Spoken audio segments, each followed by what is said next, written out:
5 પ્રકારના લિસ્નિંગના પ્રકાર છે. એક છે ઇગ્નોરિંગ.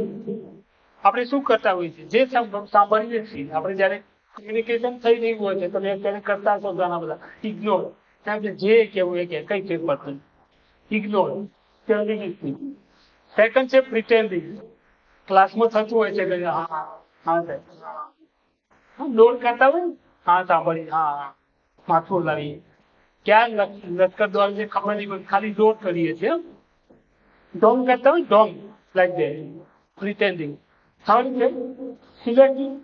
થોડું થોડું ક્યાંક રમૂજી જેવું આવે તે સાંભળીએ છીએ, બાકી બધું સ્કીપ કરીએ. Selective listening. નેક્સ્ટ છે અટેન્ટિવ.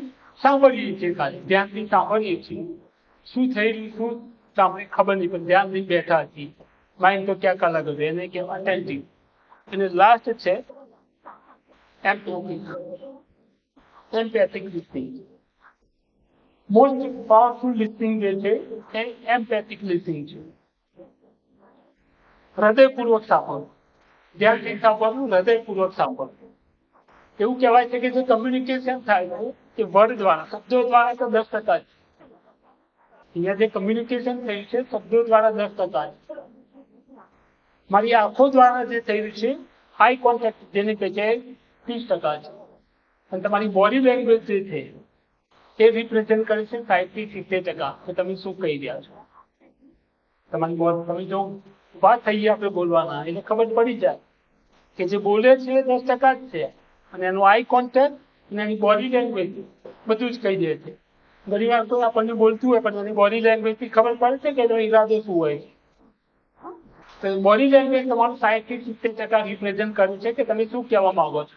શબ્દો તમારા ગમે તે શબ્દો તમે એકદમ વ્યવસ્થિત હોય પણ જો બોડી લેંગ્વેજ હોય એ તમને ખબર પડી જાય કે શું કહેવા માંગે છે. તો બોડી લેંગ્વેજનો રોલ ઇમ્પોર્ટન્ટ છે.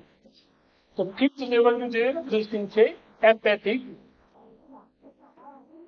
હૃદયપૂર્વક સાંભળવું. You listen with your ear, but you also and more importantly listen with your eyes and heart. તમે તમારા કાનથી તો સાંભળો છો પણ વધારે ઇમ્પોર્ટન્ટ છે કે તમારી આઈ કોન્ટેક્ટ અને હૃદયથી સાંભળવું. કે આપણે શાંતિથી સમજી વિચારી સાંભળીએ કે બોલતું શું બોલું. ઘણી વાર કોઈ પ્રોબ્લેમ હોય, તમારો મિત્ર પ્રોબ્લેમ લઈને આવે એને શાંતિથી આપણે બેસીને જે સાંભળીએ છે એ પિક્ચર કંઈક બતાવ્યું છે, તમને ઘણું બધું કહી રહી છે કે એ રીતે જે સાંભળીએ એને કહે છે એમ્પેથિક લિસનિંગ. એ થવું જોઈએ.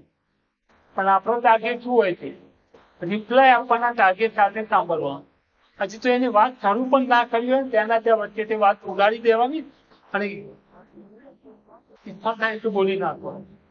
અને એના પહેલા સાંભળવું એ શું કહેવા માંગે છે, એના હાવભાવ શું છે એ સમજો, પછી એને રિપ્લાય આપો.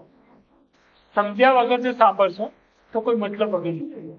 એટલે જો ઇન્ટરડિપેન્ડન્ટ થવું હોય તો તમારે first to understand and then to be understand.